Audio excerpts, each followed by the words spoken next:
Hello, welcome back to Access. I'm Nathan and I'm here with Dave. Hello. Dave, we've been playing on and off for the last couple of days the Rainbow Six Siege beta, which if you say it very fast is one of those things that's hard to say. Rainbow Six Siege beta. Okay, good to know. And here are 5 things that we have really enjoyed about it in definitely. a list for everybody. Number 1, I'm starting right out there with the thing that I love the most. I love rappelling. Yeah. And basically, that's the same as most. So there's 2 buildings, I think, are in the mode that I've been playing the most of, which is the terrorist hunt mode. And I like putting my rope on the building, walking up the building. I like various things about this. I like the amount of movement that the game allows me on the building.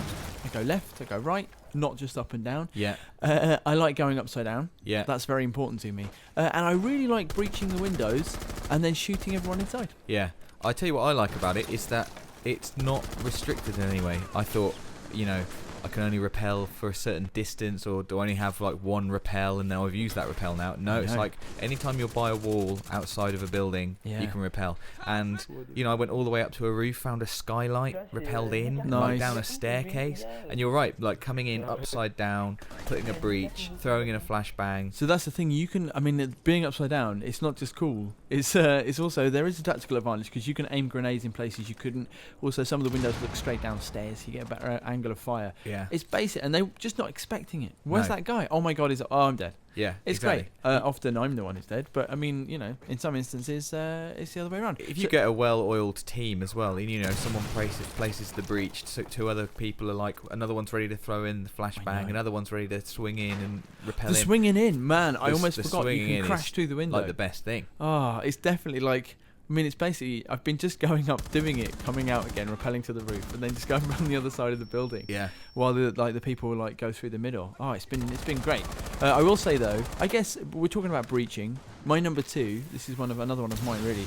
I just like the explosions. Yeah. And the way. Well, why don't you talk a bit about the way that these kind of levels and the houses are made? They're a bit like Japanese houses. Yes.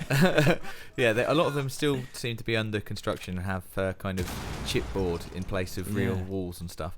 But the breaching is absolutely brilliant, and it took me a little while to get my head around the fact, there are doors that you barricade if you're defending, and of course I was breaching those at first, all the time, here's a barricade, I'll breach this.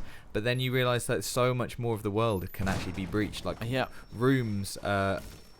If they're not made of a really thick concrete, are just there to be conquered. At least this nice kind of we're kind of describing the gameplay through this list. That's kind of what we want to do, and it's like this brilliant sense that when you're 4-on-4 against other people, or when you're 5-on-5, and when you're hunting down terrorists, and you're kind of creeping through the house, maybe with other people around you.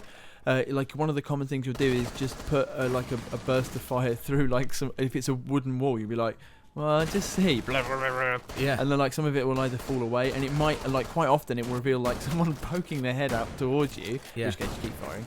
Sometimes a harder wall behind it. It's just everything's and the destructibility. Sometimes when when a bomb or a grenade goes off really close to you, I really like everything just goes. Yeah, everything. The destructibility is really nice. It is, but the fact that it actually serves a real purpose, like you said, just going up to a wall, meleeing a little hole in it, and having a look through is great. And also, I think people are going to use breaching as a diversionary tactic. You breach the door, but you set up the breach, go around the corner, set off the explosion, but then come in a different door. That's going to completely throw people. I have been impressed by how especially with the cameras and all the different modes, I'll talk about the cameras in a minute, but how just open the strategic options are to you. Yeah. And I'm quite enjoying it on the beta because, as I said to you earlier, I'm pretty sure that when people really start to like this game once it's released, they're going to leave me so far behind. Yeah. But I'm enjoying it right now. If you play with a team of people, I think, who know what they're doing, it's going to be amazing. If you play against a team of people who know what they're doing, it's going to be really hard. Yeah, maybe send them a friend request. Yeah. Number 3, though, is we're talking about cameras. We're talking about drones. Yeah. Tiny drones. I love those drones. This is one of your entries. Yeah. Well, again, not too much is explained in the beta. So, first, when you are attacking, you get 30 seconds before you attack, whilst the defenders sort of set up shop. They're barricading. You send in your little drones, which are great, and that's obviously brilliant.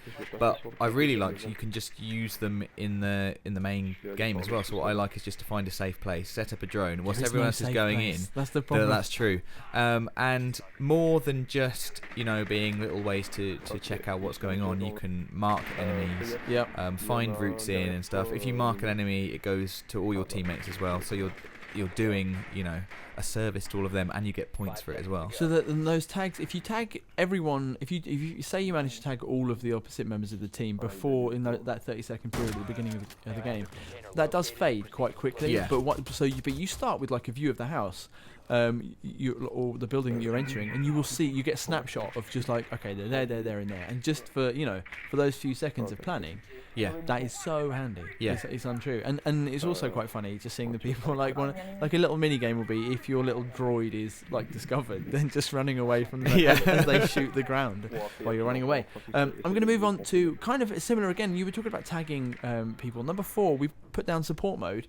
Because you do. I mean, let's be fair. It's like the modes certainly that are on the show at the moment are basically elimination. You get 1 life and then you're done. I think it's basically a tenet of the game. It's going to be one of the pillars. So you do spend a lot of time watching your teammates play the game. But there are ways to interact while you're doing that. Exactly. So, well, first of all, there are cameras just in the game as well. Which I believe you can set up, and so you have access to when you're defending. You have sort of CCTV cameras that you can use. And they're destructible as well, which is like another back and forth.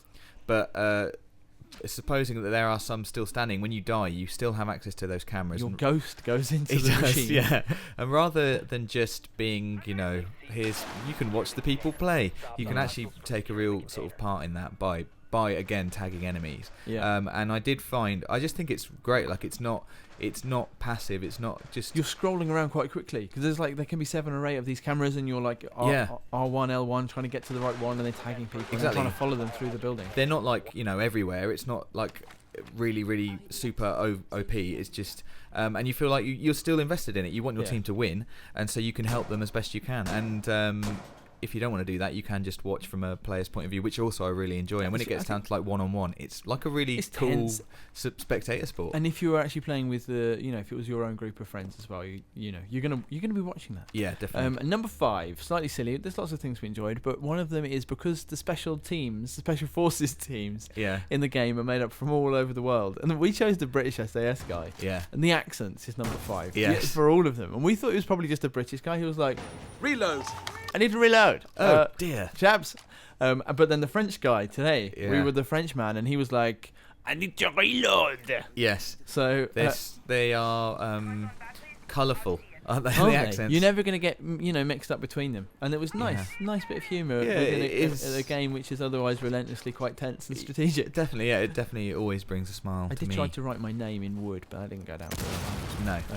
I just got killed. So there you go. There's a really quick look at Rainbow Six Siege, the beta of which has been on PlayStation 4 this week. We have been playing it. We'll have more on the game as it nears release. Let us know what you think about it in the comments. Do like this video and subscribe to us. We've got loads more coming up on all the games before Christmas and beyond.